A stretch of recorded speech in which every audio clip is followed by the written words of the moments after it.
The summer heat pressed down on Phoenix, Arizona like a heavy blanket in June 1999. Janet Reynolds sat on her porch, watching her neighbor's house across the street with growing concern. The lawn had grown wild, newspapers piled against the garage door, and the minivan hadn't moved in 3 weeks. The Hartwell family, Marcus, his wife Eleanor, and their 2 children, 12-year-old Zoe and 8-year-old Benjamin, had simply vanished. Janet had seen them leave that Friday evening, all 4 climbing into their silver Honda Odyssey with overnight bags. Marcus had waved at her, that same friendly gesture he'd given her every morning for the past 5 years. She remembered thinking they looked excited, like they were heading out for a weekend adventure, but they never came back. The first few days, Janet assumed they'd extended their trip. But when Monday turned into Tuesday, and Tuesday into a full week, she called the police. Detective Raymond Costa arrived at her door on a sweltering afternoon, notebook in hand, his expression already weary with the weight of too many unsolved cases. Before we go any further, if you're enjoying this story, please subscribe to our channel and leave a comment telling us where you're watching from. Your support helps us bring you more stories like this one. The investigation began with standard procedure. Detective Costa interviewed neighbors, checked credit card records, and contacted Marcus's workplace, a software company in Tempe where he'd been a senior engineer. Everything seemed normal until it didn't. Marcus had requested the Friday off work, citing a family emergency. No one knew what kind of emergency. Elena's sister Patricia lived in Tucson and insisted she hadn't heard from them in 2 weeks, which wasn't unusual since the sisters often went stretches without talking. But what troubled Costa most was the complete absence of activity. No credit card charges after Thursday evening. No cell phone pings after Friday at 6:47 p.m., when Marcus's phone last connected to a tower on Interstate 10 heading west out of Phoenix. Their bank account showed a withdrawal of $500 from an ATM near their home that Thursday afternoon. After that, nothing. It was as if the family had driven into a void. The Honda Odyssey became the focus of a statewide search. Costa issued bulletins to every law enforcement agency in Arizona, then expanded to California, Nevada, and New Mexico. Gas stations, truck stops, hotels, they checked everywhere. Weeks turned into months. Summer faded into fall and fall into winter. The case grew cold. Filed away with thousands of other missing persons reports that offered no leads, no bodies, no closure. Janet Reynolds never stopped wondering. She'd lie awake at night, replaying that last wave from Marcus, trying to remember if there had been something off about it, some hidden message in his eyes. Elena had been wearing sunglasses, her dark hair pulled back in a ponytail. The children had been in the back seat, Benjamin pressing his face against the window, making funny faces at her. 24 years passed. Janet grew older, her hair turned silver, and new families moved into the neighborhood. The Hartwell house sold twice, each time to people who knew nothing of the family who'd disappeared. Detective Costa retired in 2015, the case still unsolved, still eating at him in quiet moments. He'd kept copies of everything in his home office, photographs, witness statements, maps with highlighted routes. Somewhere out there, he believed, the Hartwells existed in some form, living under new names, buried in shallow graves, victims of foul play or voluntary disappearance. The not knowing was its own special torture. In March 2023, a college student named Tyler Brooks was exploring the remote desert near Salome, a tiny town west of Phoenix, about 90 miles from where the Hartwells had lived. Tyler was an amateur photographer, drawn to abandoned buildings and forgotten places. He'd read about an old mining camp in the area and wanted to capture it before it completely crumbled into dust. The desert stretched endlessly in every direction, creosote bushes and cacti dotting the sandy landscape. Tyler hiked along a dried riverbed, his camera hanging around his neck, when something caught his eye, a glint of metal wedged between rocks.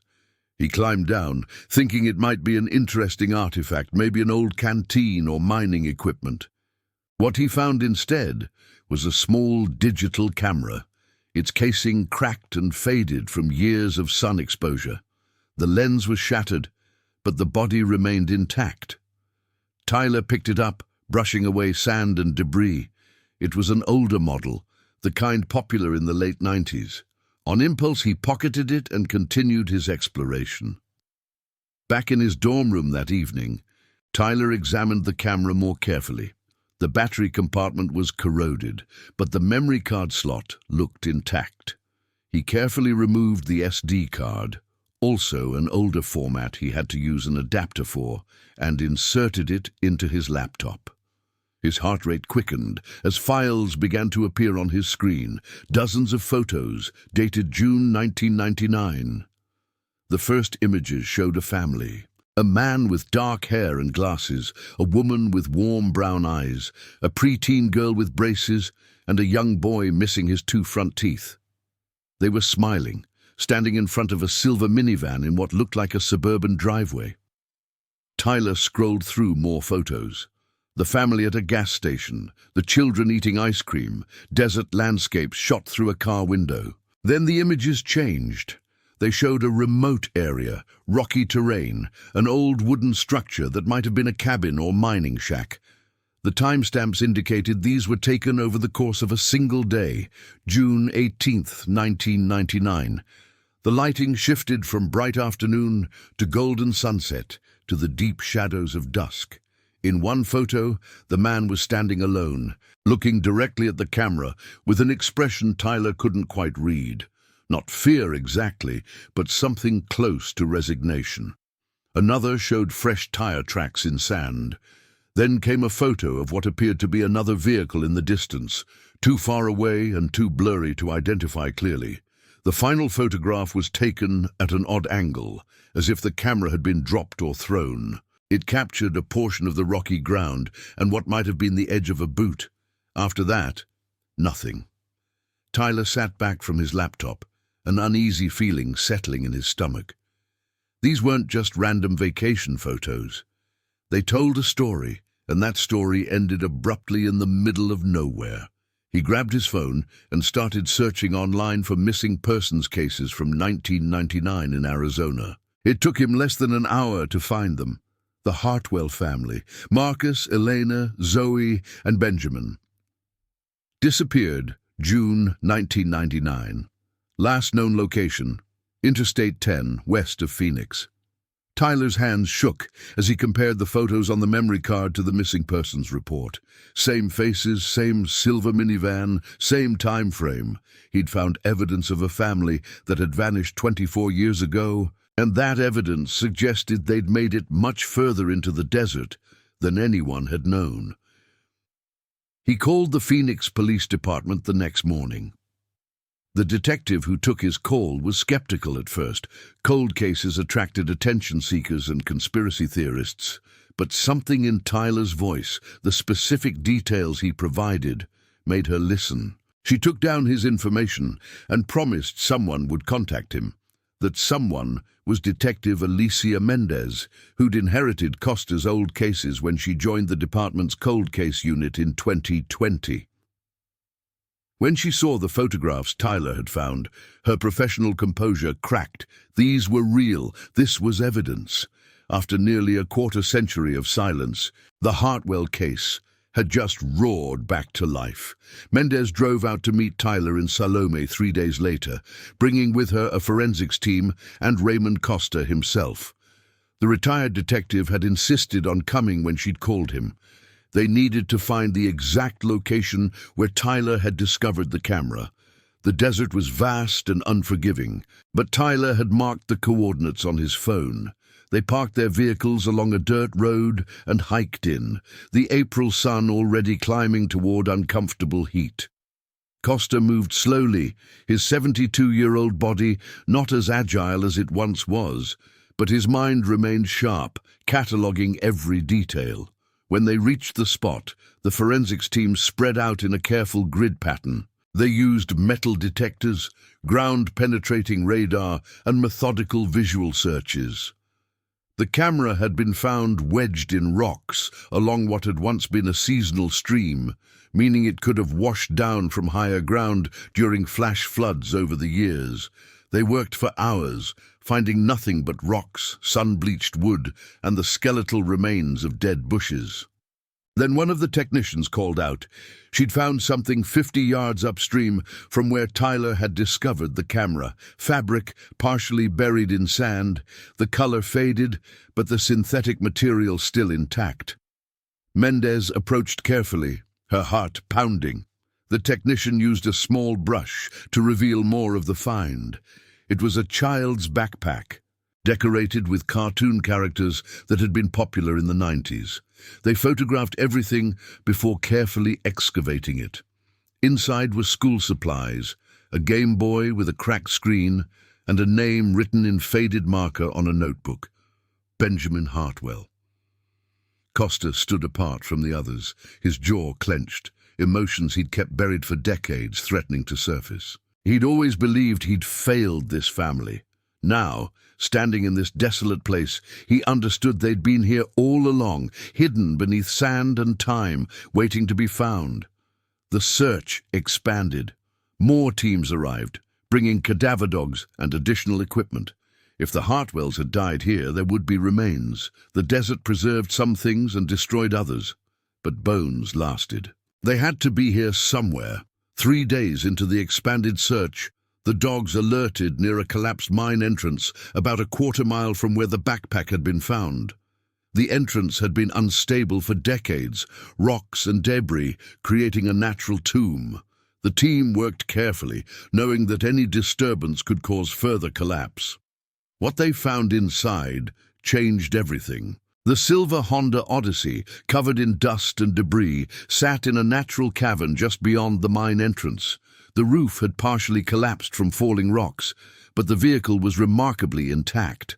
And inside, they found more than just an abandoned car.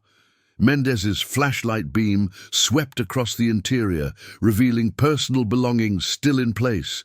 Suitcases in the back, a child's stuffed animal on the seat, a water bottle in the cup holder. But no bodies, no human remains. The family had been here, had driven this vehicle into this impossible location, but they weren't inside it. The forensics team documented everything meticulously. They found papers in the glove compartment, including a map with a handwritten route marked in red ink. The route led from Phoenix, west on Interstate 10, then north on smaller highways, eventually ending at coordinates that matched their current location. Someone had planned this trip carefully, marking specific waypoints, including notations about distances and estimated times. In the center console, they found a letter. The paper had yellowed, the ink faded, but the words were still legible. It was written in Marcus Hartwell's handwriting, verified later against work documents. The letter was addressed to whoever finds this, and what it contained sent shockwaves through the investigation. Marcus wrote about debt, serious debt, the kind that people killed over. He'd made investments in the late 90s tech boom that had gone catastrophically wrong, borrowed money from the wrong people, people who didn't forgive or forget. He'd been threatened, his family had been threatened, and he'd seen no way out except to disappear. But the letter didn't explain everything. It described their plan to stage a disappearance, to drive into the desert and abandon their old lives. But it didn't say where they'd gone next. There were cryptic references to help from an old friend, and a new start where no one would look, but no specific locations, no names. The letter ended with an apology. Marcus wrote that he knew this would hurt people, that his mother and Elena's sister would suffer not knowing, but he saw no other choice. He loved his children too much to let them become collateral damage. The final line read, "We're not dead, we're just gone, and maybe that's the same thing." Detective Mendez sat in the dusty cavern, reading the letter by flashlight, trying to process what it meant. The Hartwells hadn't been murdered. They hadn't died in an accident. They'd orchestrated their own disappearance, abandoned everything, and walked away into new identities. But 24 years was a long time to stay hidden. Were they still out there, still alive? The photographs on the memory card took on new meaning. The team analyzed them frame by frame. The blurry vehicle in the distance, had that been their extraction? Someone meeting them in this remote location? The final photo, taken at an odd angle, suggested the camera might have been dropped or deliberately thrown aside, left behind as evidence of who they'd been before they became someone else.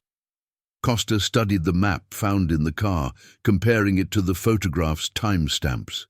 He calculated drive times, cross-referenced with gas station surveillance from 1999 that had long since been destroyed, and pieced together their final journey. They'd left Phoenix on Friday evening, driven through the night, and reached this location by Saturday afternoon.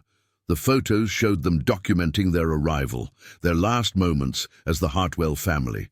But then what? The closest town was Salome, 15 miles south. Blythe, California, was 30 miles west. Either location could have been a meeting point, or someone could have come directly to them, picked them up, and driven them to a new life. Mendez requested financial records from 1999, looking for any unusual activity in the days before the disappearance. She found that Eleanor had withdrawn money from multiple accounts over the preceding month, small amounts that wouldn't trigger suspicion, totaling nearly $15,000.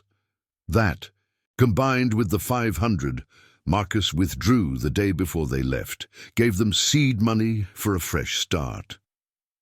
The old friend Marcus mentioned in the letter became the focus of the investigation.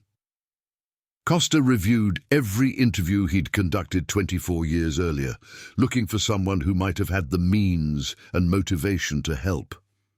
Marcus's co-workers, college friends, Elena's social circle, hundreds of names, most leading nowhere.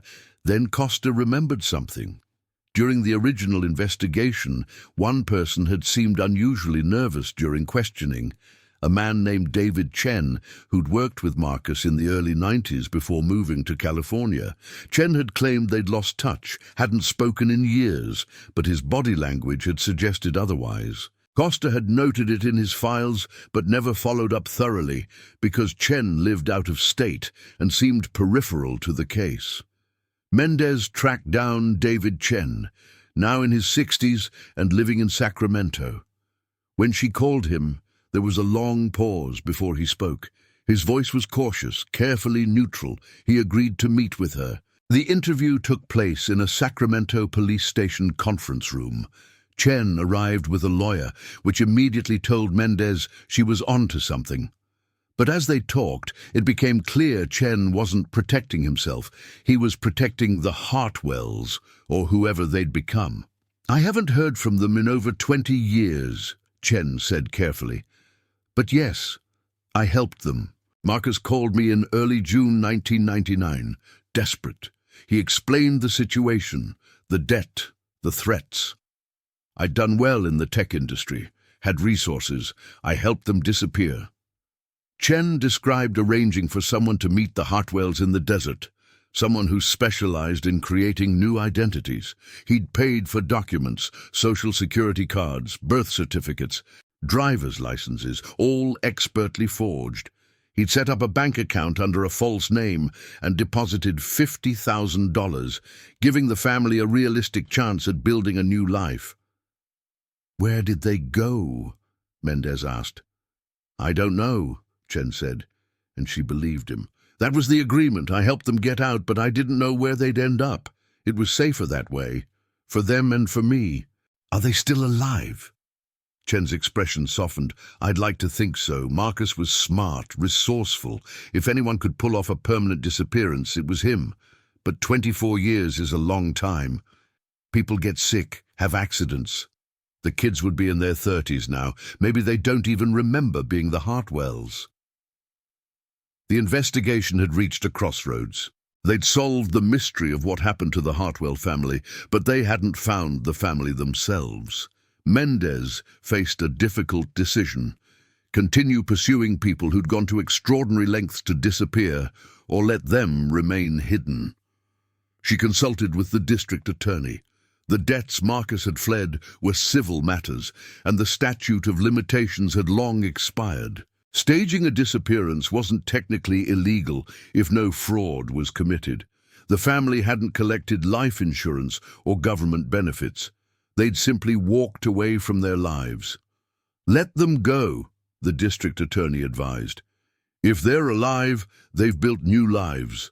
If they're dead, we can't bring them back. Sometimes closure is knowing what happened, even if you can't see the ending. But Mendez wasn't ready to give up. She believed in truth, in families having answers. She thought about Patricia, Elena's sister, who'd spent 24 years wondering if her sister was alive. She thought about Marcus's mother, who died in 2015, still hoping her son would come home. She decided on a different approach. Working with the FBI's Victim Assistance Program, she arranged for a message to be published in major newspapers across the country and posted online. The Hartwell family. We found your camera. We found your car. We understand why you left. Your family just wants to know you're okay. No legal action, just peace. The message ran for 2 weeks. Mendez waited, checking her email constantly, jumping every time her phone rang. Nothing.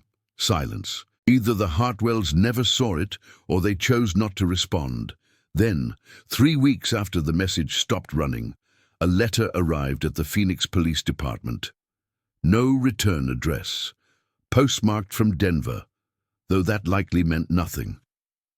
Inside was a single page, typed, unsigned. We're okay, all 4 of us. We built a good life. Different names, different faces in some ways, but still a family. The children grew up safe, went to college, have families of their own now. We think about the people we left behind, the hurt we caused, and we're sorry, but we're alive, we're happy, and we're staying disappeared. Thank you for finding our story. Thank you for understanding. Tell our families we love them, we always did. But this is where it ends. Mendez held the letter, reading it multiple times, analyzing every word for clues. The postmark was useless. Anyone could mail a letter from anywhere, but the content felt genuine, specific enough to be real. All 4 of us. The children grew up, families of their own. That meant Zoe and Benjamin had children. Marcus and Elena were grandparents. She called Patricia, Elena's sister, now 63 years old and living in Tucson. They met at a coffee shop, a neutral space where Patricia could process the news without falling apart alone. "They're alive!" Mendez said, handing her copies of everything, the letter Marcus left in the car, the photos from the memory card, the recent message. They left deliberately, and they're still out there somewhere. Patricia read through the materials, tears streaming down her face. All these years I thought she was dead. I grieved for her, for the kids, and they were just living somewhere. Are you angry? Patricia considered the question, wiping her eyes. I should be, but mostly I'm relieved. Elena was my baby sister. I just wanted her to be okay. And if this letter is real, she is. They all are. Do you want us to keep looking? Patricia shook her head slowly. No. They made their choice. If Eleanor wanted to contact me, she would have. Let them have their peace. I have mine now, too. Detective Costa received the same information at his home. He sat in his office, surrounded by the case files he'd kept for nearly a quarter-century, and finally felt the weight lift from his shoulders. He hadn't failed. The family wasn't dead in a ditch somewhere, victims of violence or tragedy. They'd escaped, survived, thrived even. It wasn't the ending he'd imagined, but it was an ending nonetheless. Tyler Brooks, the college student who'd found the camera, watched the news coverage with fascination. His accidental discovery had cracked open a cold case and provided answers to questions that had haunted people for decades. He'd given the Hartwell family's relatives something precious: knowledge. Not certainty about where they were now, but understanding of what had happened that June in 1999.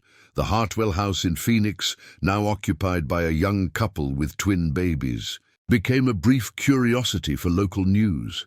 Neighbors who remembered the family gave interviews, sharing memories of friendly waves and children playing in the yard. Janet Reynolds, now 91, and living in a nearby assisted care facility, saw the news coverage and wept with relief. "I always wondered," she told a reporter who visited her. "Every single day for 24 years, I wondered. Now I know they're okay. That's all that matters." The desert keeps secrets, but sometimes those secrets surface. A discarded camera, weathered by years and flash floods, carried evidence of a family's final hours as themselves.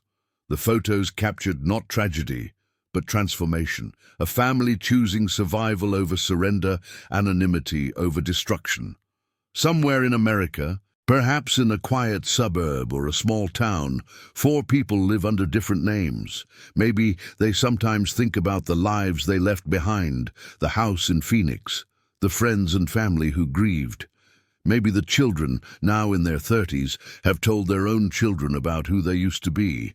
Or maybe the past stays buried, a story too dangerous or too painful to resurrect. The memory card and its contents are now preserved as evidence in the Phoenix Police Department's archives. The silver Honda Odyssey was eventually removed from the desert cave and sits in a police impound lot, a ghost vehicle from another time. Marcus's letter remains sealed in an evidence bag, his words frozen at the moment of his family's transformation.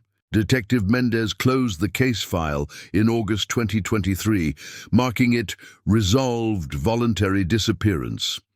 She'd solved the mystery but not found the people, which felt both satisfying and incomplete. Sometimes justice isn't about punishment or reunion, it's about truth. The truth was the Hartwells chose to disappear, succeeded beyond anyone's imagination, and somewhere in the vast expanse of this country, they continue to exist. The case became a cautionary tale about debt, desperation, and the lengths people will go to protect their families. It also became a story about resilience, about a family that refused to be victims and instead became something new entirely. On quiet nights, Detective Mendez sometimes wonders if she passes them on the street, in grocery stores, at traffic lights. A man in his 60s with grey hair and glasses. A woman with warm eyes and silver threads in her dark hair. Adult children who've never known another life. They could be anyone, anywhere, and that anonymity is precisely what keeps them safe. The Hartwell family vanished in 1999. But they didn't die, they transformed, shedding one existence and stepping into another like a snake shedding skin. The desert witnessed their metamorphosis and kept their secret for 24 years, until a curious college student picked up a broken camera and brought their story back to light. Now the story is told, the questions answered as much as they can be. The family who disappeared is still missing. Still hidden, still protected by distance and new names and the simple vastness of America. And maybe that's exactly how it should be. Sometimes the greatest mystery isn't what happened, but what comes after. And sometimes the only closure we get is knowing that somewhere, somehow, people we thought were lost are actually just living different lives under different skies. The desert wind continues to blow across the place where the Hartwells left their old lives behind, erasing footprints, covering tracks, keeping secrets, and 4 people, whoever they are now, continue their story in a place where no one knows who they used to be. That's not an ending. It's a different kind of beginning, one that started with a desperate choice on a hot June day in 1999 and continues somewhere in the present, invisible and unreachable, a family that exists in the space between missing and found. The letter's revelation didn't sit well with everyone. While Patricia found peace in knowing her sister was alive, others felt the family owed them more than anonymous reassurance. Marcus's mother had died without answers, and his younger brother, Thomas, lived with that guilt, that their mother's final years had been consumed by grief over a son who'd chosen to let her believe he was dead. Thomas lived in Flagstaff, where he ran a small construction business. When Mendez contacted him with the news, his reaction was pure anger. He drove to Phoenix the next day, demanding to see everything, to understand how his brother could have been so selfish. "She died broken," Thomas said, his voice shaking as he sat across from Mendez in the police station. "Our mother spent her last breath hoping Marcus would walk through the door. He could have sent something, anything, one word to let her know he was alive." Mendez had no good answer for him. The ethics of the Hartwells' choice existed in shades of grey. They'd saved themselves, but destroyed others in the process. That was the cost of their survival, other people's pain. Thomas took copies of everything and hired a private investigator, a former FBI agent named Robert Klein, who specialized in finding people who didn't want to be found.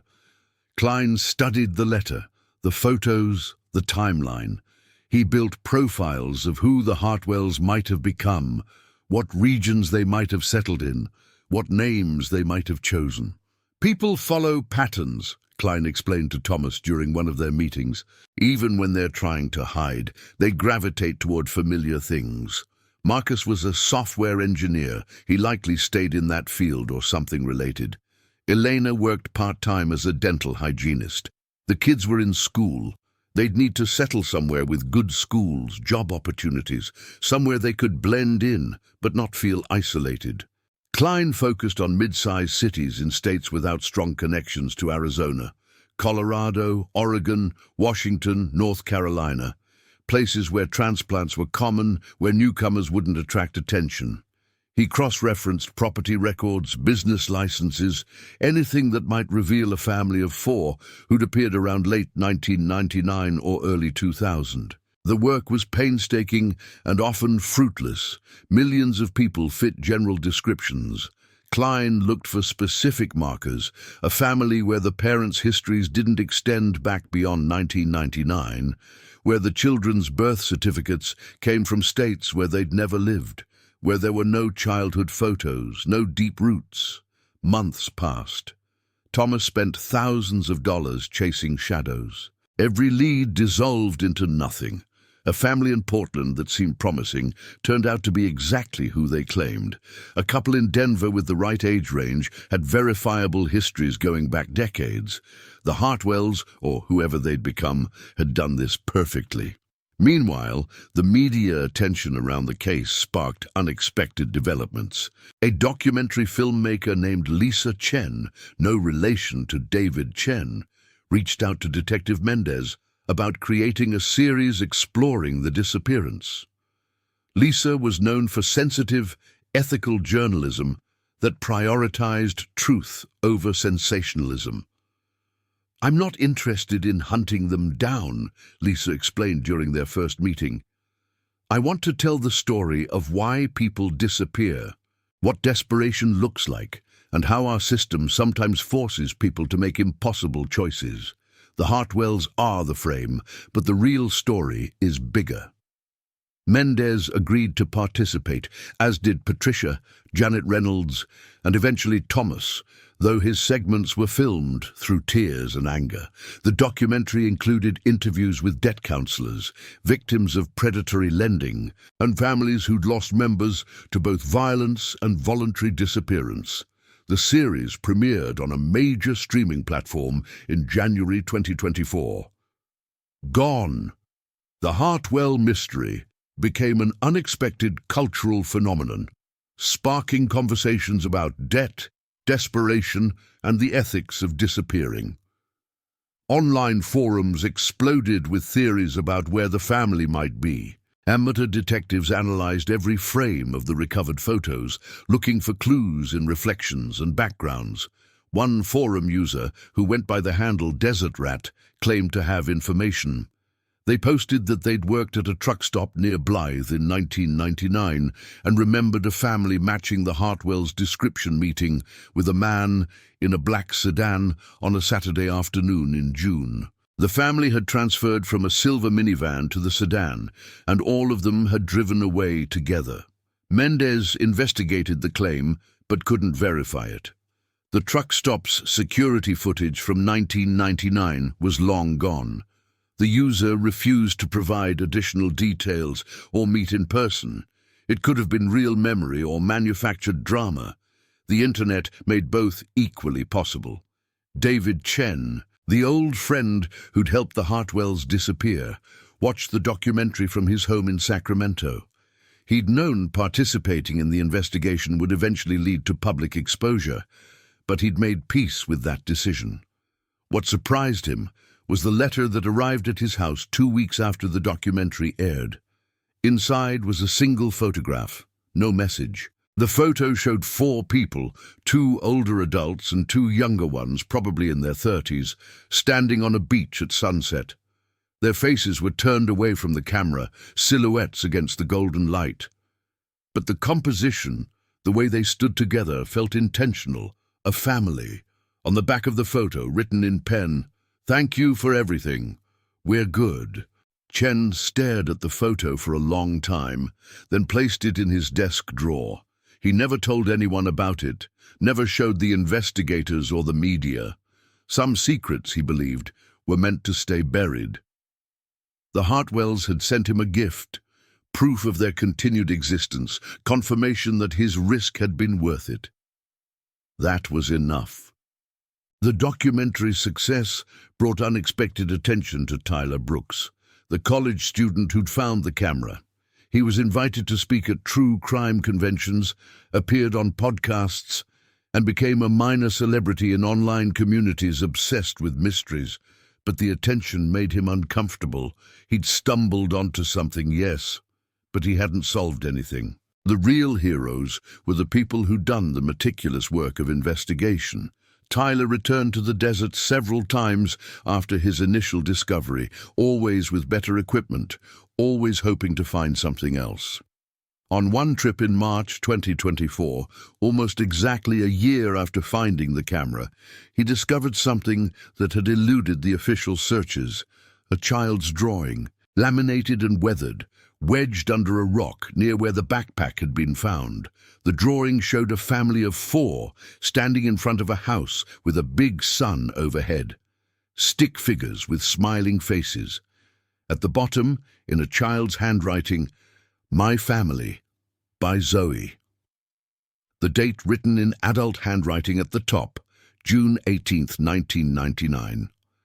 Tyler contacted Mendez immediately. The drawing was the last piece of physical evidence from the Hartwells' final day as themselves.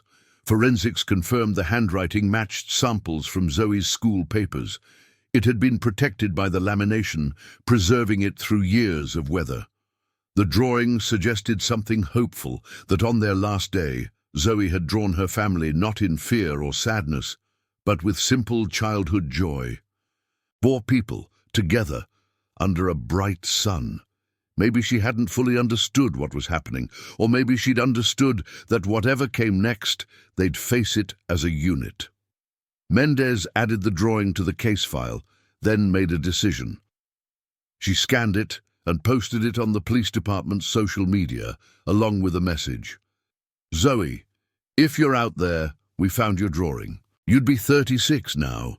We hope life gave you everything you drew that day: family, sunshine, happiness. You don't need to respond. Just know we're glad you're okay." The post went viral, shared millions of times. It became a symbol of hope, proof that sometimes people who disappear aren't running from something, but toward something better. The comments section filled with well wishes, people sharing their own stories of family struggles and second chances. 2 months later, an envelope arrived at the Phoenix Police Department addressed to Detective Mendez. Inside was a single piece of paper with a message printed in generic computer font. "I saw your post about the drawing. I'm not going to tell you who I am, but I can tell you this. I'm a doctor now. I have 2 kids. I barely remember being that little girl who drew that picture, but I remember feeling safe with my family. That safety let me become who I am today. Sometimes disappearing isn't the end of a story. It's the beginning of a better one. Thank you for caring enough to look for us, and thank you for understanding why you can't find us. Mendez read the message multiple times, analyzing it the way she'd analyzed everything else in this case. A doctor, that fit. Zoe had been a bright student, good grades, curious about science, 36 years old, 2 kids of her own. The timeline worked. The tone felt genuine, specific, but not revealing. She placed the message in the case file and finally, truly closed it. This was as close to resolution as she'd ever get. The family was alive, had built successful lives, and chose to remain hidden. She could respect that even if it left questions forever unanswered. Thomas, Marcus's brother, never found peace the way others did. He continued working with Robert Klein for another year, spending more money he couldn't afford, chasing leads that went nowhere. Eventually his wife sat him down and asked him to stop. His obsession with finding his brother was destroying his present life. Marcus made his choice, she said gently. You can't force him to unmake it. Let him go. Thomas finally stopped searching in late 2024, but the anger never fully left him. He understood intellectually why his brother had disappeared, but emotionally, the betrayal cut too deep. Sometimes understanding doesn't equal forgiveness. The desert location where the Honda Odyssey was found became an unexpected destination for people interested in the case. The mine entrance was sealed for safety, but people still hiked out to the general area, leaving flowers, notes, and small tokens. It became a strange kind of memorial to a family that wasn't dead, a place to honor the act of survival rather than mourn loss. Detective Raymond Costa passed away in his sleep in August 2024, at the age of 73. At his funeral, Mendez spoke about his dedication to the Hartwell case, how he'd never stopped looking, never stopped caring. She mentioned that he died knowing what happened, which was more than most detectives got with their cold cases. His family requested that donations be made to organizations helping families in crisis, a fitting tribute to a man who'd spent decades trying to help one particular family, even in their absence. The final twist in the Hartwell story came in October 2025, just days before this account was compiled. A genealogy website, one of the major ones that people use to trace family histories and find relatives, was contacted by someone using an obviously fake account. The person submitted DNA, claiming it was from a family member trying to understand their heritage. The DNA matched Patricia, Elena's sister, at the half-sibling level. The match was flagged by the system and reported to Patricia, who contacted Mendez immediately. Someone from Elena's direct family line had submitted DNA to the database. Given that Elena had no other siblings, the submitter had to be either Zoe or Benjamin. Mendez contacted the genealogy company, but they legally couldn't reveal information about the account. All they could confirm was that the profile listed the person's age as 33, Benjamin's age. The submission location was scrambled through a VPN, making it untraceable. Patricia agonized over whether to use the platform's messaging system to reach out. Mendez advised caution. If Benjamin or whoever submitted the DNA wanted contact, they'd make the first move. Patricia waited, checking the site daily, hoping for a message that never came. Then, on October 28, 2025, Patricia received a message through the genealogy site. It was brief. Aunt Patricia, I hope you've had a good life. I've thought about you over the years, wondered what you were doing. I can't tell you where I am or who I've become, but I wanted you to know I turned out okay. Mom talks about you sometimes, about growing up together. She misses you, but she's happy. We all are. I'm sorry we couldn't be part of your life, but please know you were always part of ours. In memories and stories, take care of yourself. Patricia printed the message and kept it in her wallet, reading it whenever doubt crept in about whether the family was really okay. It was the closest thing to direct contact she'd ever get, and it was enough. Her sister was alive, happy, and still loved her. That knowledge transformed 26 years of grief into something more like bittersweet acceptance. The message confirmed what everyone had suspected. The Hartwells were still together, still a family, still maintaining the new identities they'd created in 1999. Benjamin's willingness to reach out, even anonymously, suggested that perhaps the next generation felt differently about their disappearance than their parents did. Maybe as they grew older, as they had children of their own, they understood the cost of what their parents had done and wanted to ease some of that burden. Or maybe Benjamin simply wanted to know where he came from, even if he could never return to it. The DNA submission gave him genetic answers, medical history, a sense of roots in a life built on invented stories. That need to understand one's origin is fundamental, even for people who've spent their entire adult lives as someone else. As this account concludes in late October 2025, the Hartwell case remains both solved and unsolved. We know what happened to them. They orchestrated a disappearance to escape dangerous debt, successfully created new identities, and built a life somewhere in America under different names. We know they're alive, that the children grew up successfully, that the family remains intact.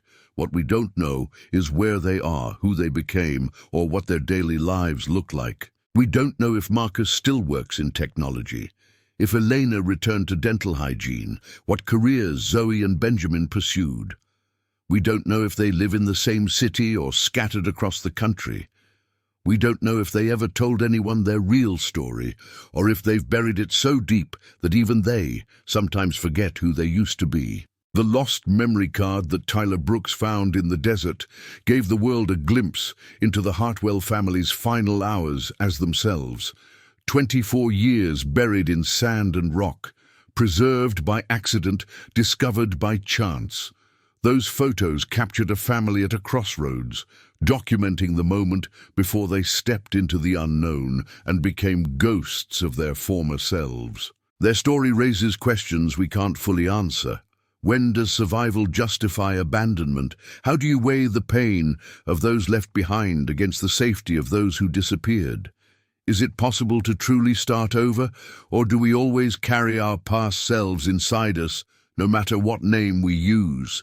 The Hartwell family answered those questions in their own way, making choices most of us will never have to make. They traded everything familiar for a chance at survival, and apparently it worked. They're out there somewhere, living proof that it's possible to disappear in the modern world if you're desperate enough, smart enough, and lucky enough. Detective Mendez still keeps a copy of the photograph from the memory card on her desk, the one showing all four Hartwells standing in front of their minivan, smiling at the camera on what would be their last day as the people in that photo. She looks at it sometimes and wonders who they are now, what they look like, whether they're happy. Then she reminds herself that she already knows the answer to that last question. They told her themselves, multiple times, they're okay. And maybe that's the real ending to this story. Not a reunion, not justice, not even complete truth. Just the knowledge that a family facing impossible circumstances found a way to survive. And 26 years later, they're still surviving. Still together. Still hidden in plain sight. Somewhere in America's vast landscape, living the life they drew in a child's picture on a hot June day in 1999. A family under a bright sun, finally safe. The desert keeps their secrets still, the wind erasing their footprints, the sand covering their tracks, and somewhere, four people who used to be the Hartwells wake up each morning as someone else, living a story no one will ever fully know. That's not a failure of investigation. It's exactly what they hoped for when they drove into that desert 26 years ago and left their old lives behind forever.